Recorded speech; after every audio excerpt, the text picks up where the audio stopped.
Guys, welcome back to my channel మన వైద్యం tips.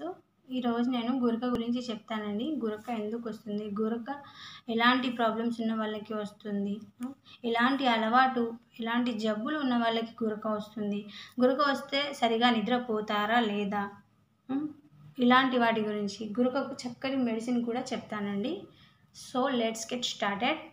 గురక గాఢ నిద్ర కాదు, ఇది ఒక జబ్బు. జనరల్గా మనం నిద్రించే సమయంలో ముక్కుతో గాలిని పీల్చుకుంటాం. ఇలా ముక్కుతో గాలి పీల్చడంలో ఇబ్బంది ఎదురైతే మనకు తెలియకుండానే నిద్రలో నోటి ద్వారా శ్వాసను తీసుకుంటాం. ఇలాంటి సమయంలో శ్వాసకోశం సంకోచ మరియు వ్యాకోచాలకు గురి అయి నాలుక అంగిటను నియంత్రించే నరాల నియంత్రణ విఫలమైనప్పుడు వచ్చేటటువంటి శబ్దాన్ని మనం గురక అని అంటాము. గురకకి గల కారణాలు: ఎక్కువగా నిద్ర మాత్రలు వాడేవారికి గురక వచ్చే అవకాశాలు ఉన్నాయండి. సిగరెట్ అలవాటు ఉన్నవాళ్ళు, బీడీ తాగే అలవాటు ఉన్నవారు, మద్యం అలవాటు ఉన్నవారు, డ్రింక్ చేసేవాళ్ళు, ఇలాంటి వారు గురకతో ఎక్కువ బాధపడుతూ ఉంటారండి. అంతేకాకుండా జనరల్గా మనం చూసినట్లయితే ముక్కు రంధ్రాలు పనిచేయకపోయినా, ముక్కు దిబ్బడ సమస్య ఉన్నా, టాన్సిల్స్లో వాపు ఉన్నా, వయసు పైబడిన, లేక రాత్రి మితిమీరి ఆహారం తినడం అంటే ఎక్కువగా హెవీ మీల్ తినడం వల్ల కూడా గురక వచ్చే అవకాశాలు ఉన్నాయండి. మన గొంతులో కొండ నాలుక ఉంటుంది, అదైతే మనందరికీ తెలిసిందే.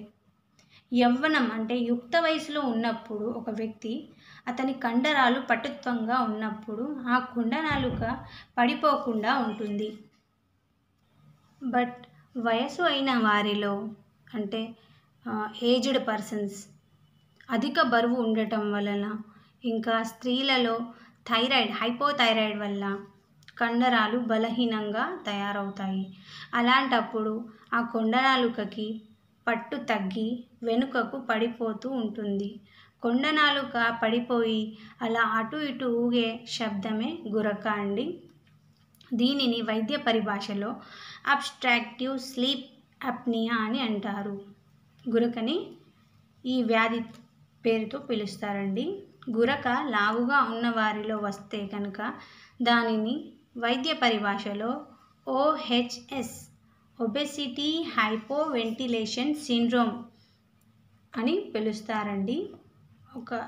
ఒక మనిషికి సాధారణంగా 6 నుండి 8 గంటల వరకు నిద్రపోతే అది మంచి నిద్ర అని అంటారండి. గురక ఉన్న వాళ్ళలో మార్నింగ్ లేవగానే తలనొప్పి, ఇంకా తల పట్టేసినట్లుగా ఉండడం, చిరాకుగా ఉండడం, ఎందుకంటే వాళ్ళు రాత్రి గురక పెట్టి నిద్రపోయారు అని అనుకుంటాము. బట్ అలాంటి వాళ్ళకి అసలు నిద్ర సరిగా పోరండి. వాళ్ళు ఉదయం పూట పేపర్ చదువుతూ తూగుతూ ఉంటారండి, తుళ్ళుతూ ఉంటారు, టీవీ చూస్తూ కునుకు తీస్తారు, డ్రైవింగ్ చేస్తూ కూడా వాళ్ళు కునుకు తీస్తూ ఉంటారండి, తూగుతూ ఉంటారు. మన పక్కన ఎవరైనా గురక పెట్టి నిద్రపోతే దానిని మనం వీళ్ళు కంటి నిండా నిద్రపోతున్నారు అని అనుకుంటాం. బట్ నిజానికి వారికి నిద్ర అనేది సరిపోదు.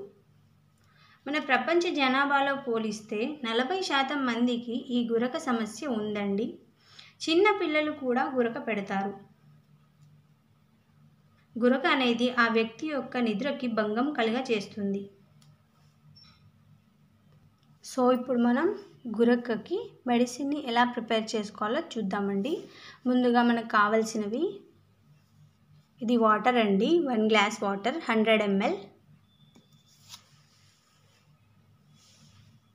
ఇవి ఇలాచీ అండి, కనిపిస్తుంది కదా మీకు, యాలకులు, ఇలాచీ, ఇవి ఒక 2 అండి తీసుకొని దంచి వేసుకోవాలి. ఇది వచ్చేసి నెక్స్ట్ లయన్ హనీ అండి, తేనె.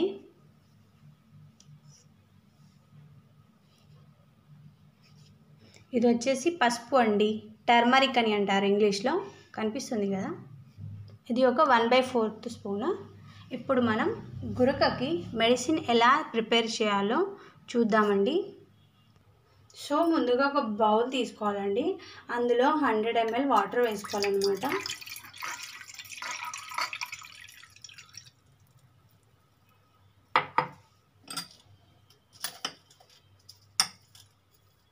సో ఈ 2 ఇలాచీలండి దంచుకోవాలి, దంచి ఇందులో వేయాలి. సో 2 ఇలాచీలను నేను దంచుకున్నానండి, ఇందులో వేసేస్తున్నాను. ఇందులోకి నెక్స్ట్ ఇప్పుడు 1/4 టీ స్పూన్ పసుపు వేసుకుంటున్నానండి. సో ఇప్పుడు నేను స్టవ్ ఆన్ చేసేసానండి. స్టవ్ ఆన్ చేసి మన బౌల్ని అయితే స్టవ్ మీద పెట్టేశాను. మనం ఏ మెడిసిన్ చేసినా కూడా అండి సిమ్ పైన పెట్టి చేయాలి అండి. ఇది మనం సిమ్ పైన పెట్టేద్దాం. ఒక 10 to 15 minutes ఇది హాఫ్ గ్లాస్ అయ్యేంత వరకు మరిగించాలండి. సో మన కషాయం అయితే మరిగిపోయిందండి. ఒక 10 to 15 minutes వరకు హాఫ్ గ్లాస్ అయితే అయిపోయింది. ఇప్పుడు నేను మీకు ఇది వడకట్టి చూపిస్తానండి. సో గైస్ నేను ఇప్పుడు నా కషాయం అయితే మరిగించేసానండి. మరిగించాక వడకట్టేసాను అనమాట. ఇప్పుడు ఈ కషాయం ఉంది కదండి, 1 గ్లాస్ కాస్త మరిగి హాఫ్ గ్లాస్ అయింది. చూడండి, మీకు కనిపిస్తుందా హాఫ్ గ్లాస్. పెద్దవాళ్ళకైతే హాఫ్ గ్లాస్ ఇవ్వాలండి. చిన్నపిల్లలకి అయితే కనుక 1/4 గ్లాస్ ఇక్కడికే ఇవ్వాలి. ఇది 1 గ్లాస్ అనుకోండి, 1 గ్లాస్ కదా, ఇది హాఫ్ గ్లాస్ అయింది. పెద్దవాళ్ళు హాఫ్ గ్లాస్, చిన్నవాళ్ళు ఇక్కడికే అండి 1/4 గ్లాస్. ఇంతే తాగాలి. ఇందులో తేనె వేసుకోవాలండి, 1 స్పూన్ తేనె వేసుకోవాలి. నేను ఇప్పుడు వేసి చూపిస్తాను. సో నేను తేనె అయితే వేస్తున్నానండి. తేనె వేసుకోవాలి. చిన్నపిల్లలకైతే హాఫ్ స్పూన్ తేనె వేయాలి, పెద్దవాళ్ళైతే 1 స్పూన్ తేనె వేసుకోవచ్చు. సో ఫ్రెండ్స్, మన కషాయం అయితే అయిపోయింది. దీనిని తాగడం వల్ల ఇది కఫాన్ని తగ్గిస్తుంది, ఇంకా గురకను కూడా తగ్గించి వేస్తుందండి. దీనిని ఎప్పుడు తాగాలి అంటే దీనిని రాత్రి వేళ తాగాలి అండి. తాగి పడుకోవాలి. మనకు గురక అనేది ఉండదండి. మనకు గురక తగ్గేంత వరకు దీనిని తాగాలండి. ఎటువంటి సైడ్ ఎఫెక్ట్ ఉండదు అండ్ ఇంకా 100% సేఫ్ అయినదండి. ఇలాంటి మరిన్ని వీడియోస్ కోసం మా ఛానల్ని సబ్స్క్రైబ్ చేయండి. వీడియో నచ్చితే లైక్ చేయండి, ఇతరులకు షేర్ చేయండి. Thanks for watching this video.